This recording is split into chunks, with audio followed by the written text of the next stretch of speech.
Hello friends, मैं हूं मनीषा राठौड़ और आप देख रहे हैं way to maths online study channel, जिसमें हम ट्रिपल इंटीग्रेशन को पढ़ रहे थे, जिसके अंदर हमने बेसिक कंसेप्ट और एक फार्मूला पढ़ा था ट्रिपल इंटीग्रेशन को सॉल्व करने के लिए, जिसका नाम है डिरिचलेट्स इंटीग्रेशन फार्मूला।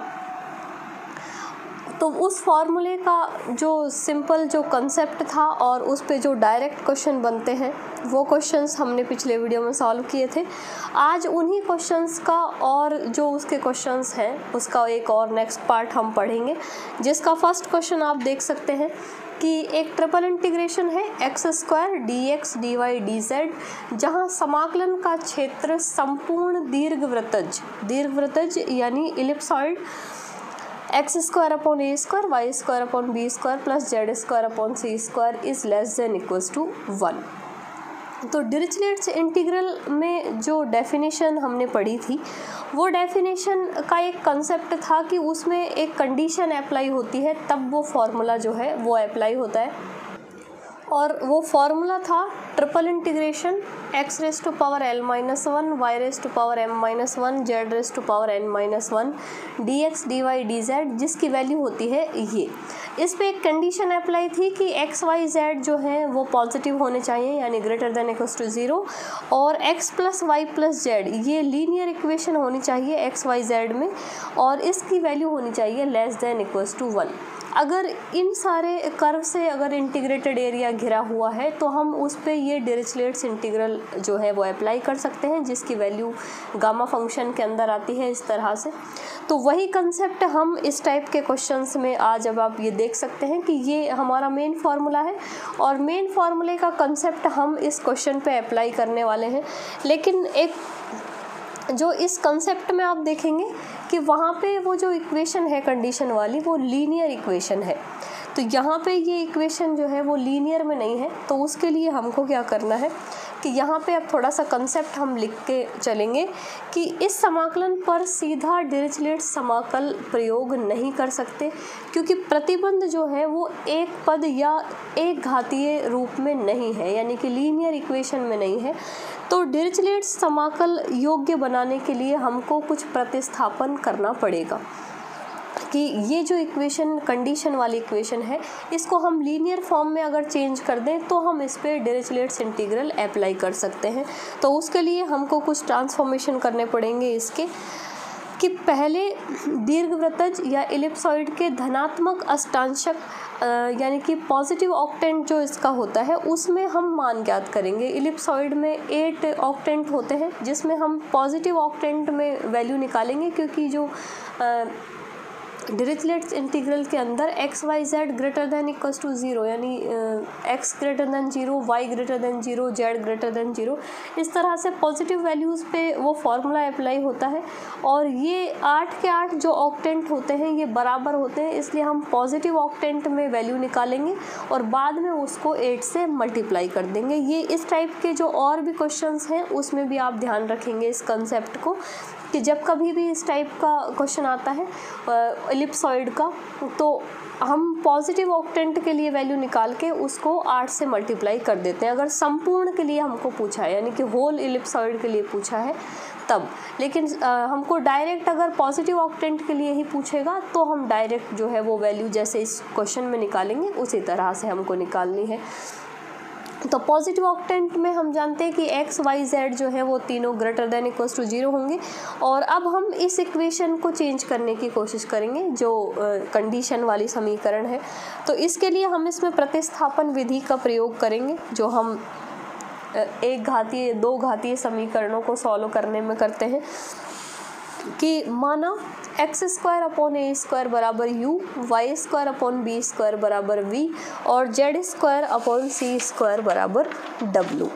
इस तरह से हमने ये एक घातीय पद इसके मान लिए हैं। अब यहाँ पे हमने इन तीनों को तो मान लिया, लेकिन जो इंटीग्रेशन है उसके अंदर हमको चाहिए dx dy और dz। तो अवकलन करने पर अवकलन करेंगे हम इसका, तो यहाँ से हमारे पास वैल्यूज़ आएंगे 2x/a² dx बराबर du। यानी कि यहाँ से ही हम, और यहाँ से वैल्यू आएगी 2y upon B square D Y equal to D V, और ऐसे ही जो लास्ट वैल्यू आएगी वो आएगी 2z upon C square D Z equal to D W. तो ये वैल्यू आ गई। यहाँ से हमको वैल्यू चाहिए D X D Y D Z की, तो इट इम्प्लाइज डी एक्स की जो वैल्यू आएगी वो आएगी डी एक्स बराबर A square upon 2x into D U, और डी वाई की वैल्यू बनेगी B square upon 2y D V, और डी जेड की वैल्यू मिलेगी हमको C square upon 2z D W. अब यहाँ पे भी आप देखेंगे dx की जो वैल्यू है, यहाँ पे एक वेरिएबल x आ रहा है, क्योंकि हम ट्रांसफॉर्मेशन कर रहे हैं x y z को चेंज करेंगे u v w में, तो यहाँ से हमको x की वैल्यू भी चेंज करनी पड़ेगी। x की वैल्यू यहाँ से निकाल सकते हैं, तो x की वैल्यू यहाँ से आएगी a अंडर रूट u, तो उसको हम यहाँ पे रख देंगे। तो इट इम्प्लाइज dx बराबर A square upon 2a under root U, या हम डायरेक्ट भी इसको लिख सकते थे, a से a कैंसिल हो जाएगा, या हम जब वैल्यू रखेंगे तब हम इसको चेंज करके और लिख देंगे, और डी वाई आएगा B square upon 2b under root V into D U और इंटू डी वी। ऐसे ही डी जेड आएगा सी स्क्वायर अपॉन 2 सी और under root W into D W. ये वैल्यूज़ यहाँ पे हमारी चेंज हो गई, और हमको ओवरऑल वैल्यू चाहिए D X D Y D Z की, तो हम वो वैल्यू यहीं पे निकाल सकते हैं। D X D Y D Z की जो वैल्यू आएगी वो आएगी, देखो यहाँ से ये एक ए कैंसिल हो जाएगा, यहाँ से ये एक बी कैंसिल हो जाएगा, और यहाँ से एक सी कैंसिल हो जाएगा, मीन्स बचा ए बी सी, और 2 इंटू 2 इंटू 2 3 टाइम्स है 8 हो जाएगा, और under root U under root V और अंडर रूट डब्लू, यानी कि under root U V W एक साथ लिख दिया हमने, और ये हो जाएगा डी यू डी वी और डी डब्लू। ये वैल्यूज़ हम रखेंगे किसके अंदर, जो गिवन इंटीग्रेशन है, कि इसलिए triple integration X square D X D Y और डी जेड, ये हमारा गिवन इंटीग्रेशन है जिसको हमको सॉल्व करना है। तो इसमें मान रखेंगे, इसमें हम मान रखेंगे तो पहले मान रखते हैं एक्स स्क्वायर का। एक्स स्क्वायर की वैल्यू हमको यहाँ से मिल जाएगी ए स्क्वायर यू, और ये triple integration A square U, और D X D Y D Z की वैल्यू है A B C upon 8 under root U V W D U D V और डी डब्लू। कांस्टेंट जो है वो हम बाहर निकाल सकते हैं सारे, और यहाँ पे अब हम ये कंडीशन देखते हैं, तो यहाँ पे बनेगी कि जहाँ u plus V plus W is less than equals to 1, क्योंकि अब कंडीशन चेंज हो चुकी है हमारी, लीनियर में आ गई है समीकरण जो है। अब हम मान रख देंगे इसमें, तो यहाँ से जो वैल्यू आएगी हमारे पास इस इंटीग्रेशन की, इसको देखो यहाँ पे ए क्यूब हो जाएगा, ये ए क्यूब बी सी और अपॉन में 8। यू की ओवरऑल वैल्यू देखो, यानी पावर्स, यू की पावर, यू की एक पावर ये है और ये 1/2 पावर अपॉन में है, ये ऊपर आएगी तो ये एक में से 1/2 पावर माइनस होगी, यानी यू की जो टोटल पावर बचेगी वो बचेगी 1/2।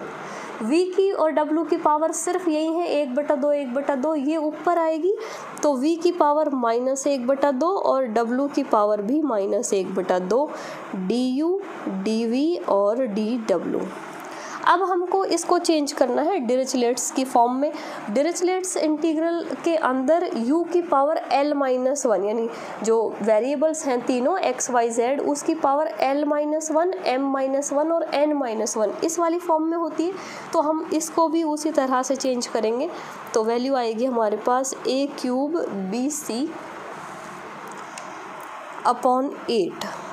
इसको हम और थोड़ा चेंज करेंगे तो ये 1/2 पावर को हमको l-1 की फॉर्म में लिखना है। l-1 की फॉर्म में कैसे लिखेंगे, हम u को लिख सकते हैं 3/2 माइनस 1, तो ये 1/2 बचेगा और ये l माइनस 1 वाली फॉर्म बन गई। ऐसे ही v को हम लिख सकते हैं v की पावर 1/2 माइनस 1, तो ये माइनस 1/2 आएगी और ये m माइनस 1 वाली फॉर्म बन गई। और w की पावर ऐसे ही 1/2 माइनस 1 और du dv और dw। ठीक है, L का मान आ गया 3/2, M और N का आ गया 1/2। तो यहाँ पे अब हम डिरिचलेट समाकलन का उपयोग कर सकते हैं। तो यहाँ पे लिख देंगे कि अब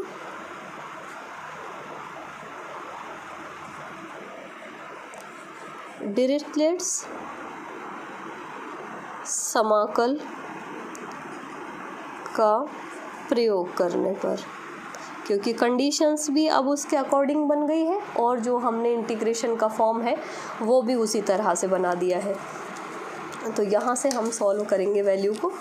तो ये वैल्यू आएगी हमारे पास इक्वल टू a³ bc/8 और ये जो वैल्यू होती है वो होती है gamma L, gamma M, gamma N। तो ये गामा 3/2, गामा 1/2 और गामा 1/2। अपॉन में जो वैल्यू होती है वो होती है L plus M plus N plus 1। तो इन तीनों के साथ 1 और प्लस होगा, तो ये 3/2 प्लस 1/2 प्लस 1/2 और प्लस 1। ओवरऑल वैल्यू देख लेते हैं। तो यहाँ से 3/2 को हम सॉल्व कर लेंगे, a³ bc/8, ये तो ऐसे कैसे कांस्टेंट, और इस 3/2 को हम लिख सकते हैं 1/2 इंटू गामा 1/2, और गामा 1/2 की वैल्यू होती है √π। ये गामा 1/2 ये भी √π और √π।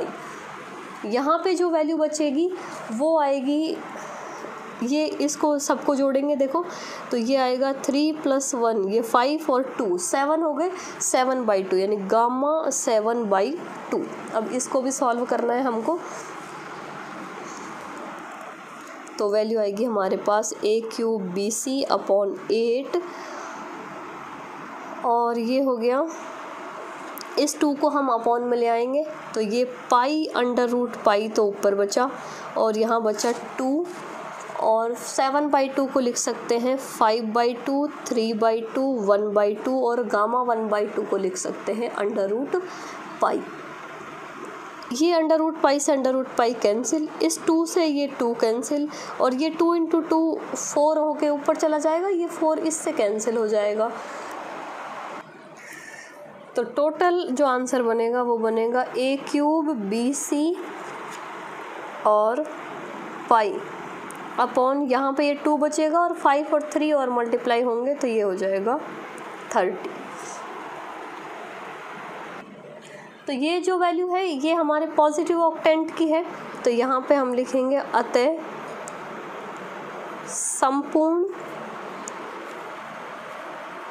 दीर्घवृत्तज या इलिप्सॉइड पर वैल्यू या मान, जो टोटल जो ऑक्टेंट होंगे वो 8 ऑक्टेंट होते हैं, और 8 ऑक्टेंट पे जो वैल्यू बनेगी इसको 8 से मल्टीप्लाई कर देंगे, a³ bc π/30।